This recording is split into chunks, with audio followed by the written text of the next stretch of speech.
Hi, we're Team Animorphemes and this is a question answering system. The logic for the asking system is this. We first extract candidate sentences that match the pattern that we define and truncate it into a simpler sentence, and then mark the movable phrases at the same time. We then choose the answer phrase and generate possible question phrases for WH questions. Next, we decompose the main verb if it is not auxiliary, and then invert the subject in the auxiliary. For WH questions, we insert the question phrase in the next step, and then we need to perform some post-processing to generate our final question. For example, if our sentence is, in 2008, because of the Olympics is coming, 5 valuable pandas including Jing Jing were born in Beijing, China, we reformat it into two simple sentences. Olympics is coming and in 2008, 5 valuable pandas including Jing Jing were born in Beijing, China. The movable phrases NP, VP and PP are marked at this step.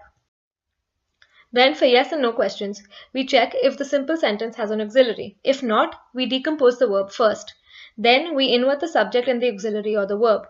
For no questions, we replace the subject with other noun phrases that appear in the article, such as swallows in this question. For WH questions, we will identify if there is any named entity in the movable phrase that can serve as the answer phrase and then map the named entity with the question phrase. For example, if the named entity is the location, then the question phrase would be where.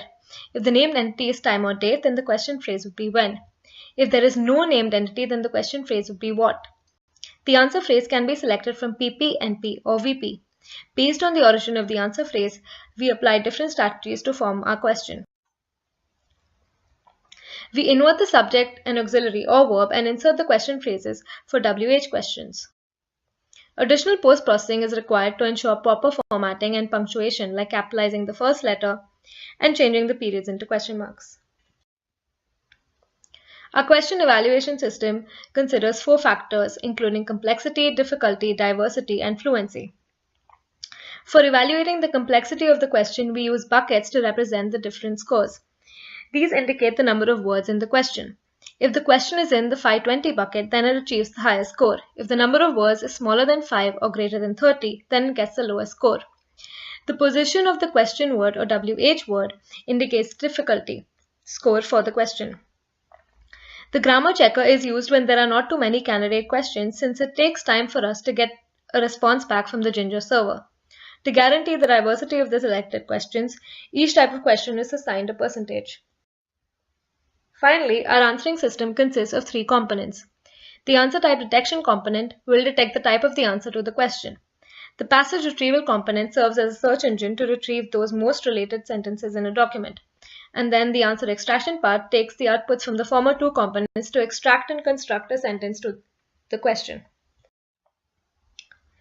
The question classifier extracts the answer type of the question, which will serve as input for the passage retrieval and answer extractor components. The training set and the test set come from Lee and Rod's datasets. The features include syntactic features such as part-of-speech tags and semantic features like named entities. They all come from a bag of words. The algorithm we use here is a support vector machine, and we finally achieved an accuracy of 81.8%. Further, to enable the answer extractor to use the answer type, the result is mapped onto the 17 types of named entities in the Spacey package. The passage retrieval component can find the best matched sentences using the given document and a query. We use the entry model for our retrieval model. This is an inference network model with smoothing parameters, so we can always get a score for each sentence even if it doesn't contain a query term. It works better both in precision and recall than the basic TF-IDF model. During the information retrieval, we remove the stop words from the query and then stem it using the Porter stemmer. Our article is also stemmed, but the stop words are left intact, and then we index each sentence in the article and build an inverted list for each term. We then compute the INRI score for each sentence and rank these sentences based on the score. We finally return the sentence which has the highest INRI score. We tested the accuracy of our passage retrieval model based on our asking program. On the questions generated by our asking program, our accuracy is 93%. For the top 100 questions that have the highest quality, we achieved 95% accuracy. After getting the original sentence in the article that contains the answer, we post-process the sentence to extract the final answer that is as concise as possible. For WH questions, we first try to locate the answer using named entities. But our implementation detail is different for where, when, and who. We developed a heuristic approach for answering yes or no questions. The basic idea is this: if all the nouns in the question can be found in the retrieved sentence, then we answer yes, otherwise no. For other questions, such as what, why, or how, we simply return the passage.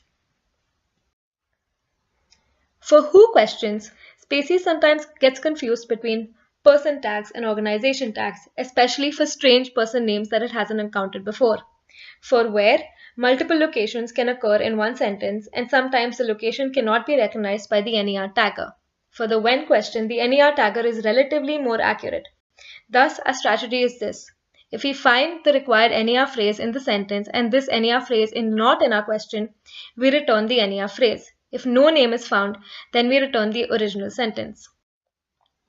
The reason that we use noun-phrase matching instead of verb-phrase or noun-phrase structure is that after lemmatization, noun phrases have less variation compared to verbs. The only tricky part is matching the person name.